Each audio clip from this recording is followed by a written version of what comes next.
बैत शम्स में बड़ा जानी नुकसान भी इसराइल को उठाना पड़ा है। सबसे ज्यादा जानी नुकसान शहर बैत शम्स में हुआ है। ये बैत शम्स आपको बता दें कि ईरानी हमलों का पहले ही और दूसरा जो हमला था दौर का, उसमें ही ईरान ने जबरदस्त नुकसान पहुंचाया।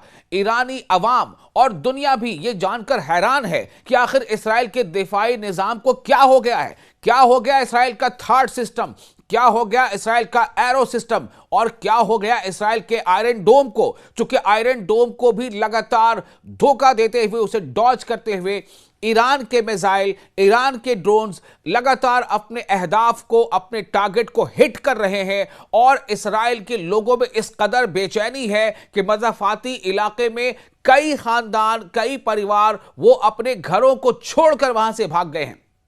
आपको बता दें कि बैत शम्स में जो हमला हुआ है उसमें 12 अफराद हलाक हुए हैं। बैत शम्स के हमले में जो रिपोर्ट्स आई है उसमें 12 हलाकतें हुई हैं, 50 से ज्यादा जख्मी हुए हैं, कई अफराद लापता बताए गए हैं। अब ये लापता अफराद जो है, क्या उनकी मौत हो गई है, ये अभी वो तहकीकाती इदारों का काम है कि उसे जांचे। ये हमला इसराइल में ईरानी मिसाइल हमलों का सबसे मुहलिक यानी खतरनाक हमला समझा जा रहा है। इसराइल में ईरानी मिसाइल हमलों का अगला निशाना यरूशलेम, जी हां, इसराइल की दारुल हुकूमत, इसराइल की राजधानी यरूशलेम में भी सायरन लगातार बजते सुने गए। इसराइल के दारुल हुकूमत यरूशलेम में भी मिसाइल खतरे के सायरन बजाते सुनाए गए। एक मिसाइल मगरबी यरूशलेम के करीब गिरा, जिससे सड़कों को जबरदस्त नुकसान पहुंचा, गाड़ियों को नुकसान पहुंचा, कई गाड़ियों में आग लग गई, कई अफराद जख्मी हो गए।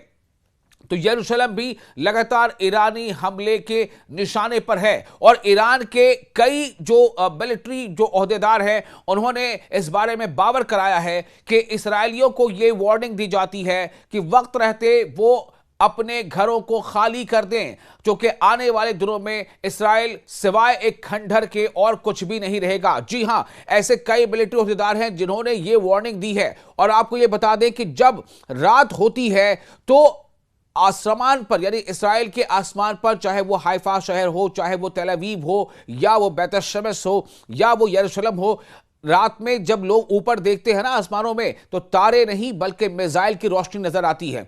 जबरदस्त तरीके से मिसाइल दाग रहा है ईरान इसराइल पर। और सबसे बड़ी बात यह है कि आखिर ये तमाम मिसाइल इंटरसेप्ट किए क्यों नहीं जा पा रहे हैं। उसका एक बड़ी वजह यह है कि ईरान ने इस बार एक नई टेक्निक जो है वो दिखाई है इसराइल की फलक पर। वहां पर वो क्लस्टर मिसाइल से हमले कर रहा है। जैसे ही मिसाइल हवा में जब वो बिल्कुल अपने टारगेट के करीब पहुंच चुका होता है, उससे कुछ ही देर पहले वो क्लस्टर यानी कि वो टुकड़े टुकड़े होकर कई अलग अलग मिसाइल में तब्दील हो जाता है। यानी कि एक बड़ा मिसाइल वो करीब छोटे छोटे 80 मिसाइल में तब्दील हो जाता है। और उसे इंटरसेप्ट करना किसी भी दिफाई निजाम के लिए अब तक कारगर साबित नहीं हुआ है। किसी भी आयरन डोम, किसी भी थार्ड के लिए यह मुमकिन नहीं है कि एक साथ वो 80 मिसाइलों को इंटरसेप्ट कर ले, क्योंकि वो क्लस्टर मिसाइल है। अगर 2 से 3 बैलिस्टिक मिसाइल आगे, 2 से 3 दूसरे मिसाइल आगे जिनका जो क्लस्टर मिसाइल है, तो आप समझ ले 80 को आप इजाफा कर ले, 80 गुना 3, तो ये मुमकिन नहीं हो पा रहा है। और यही वजह है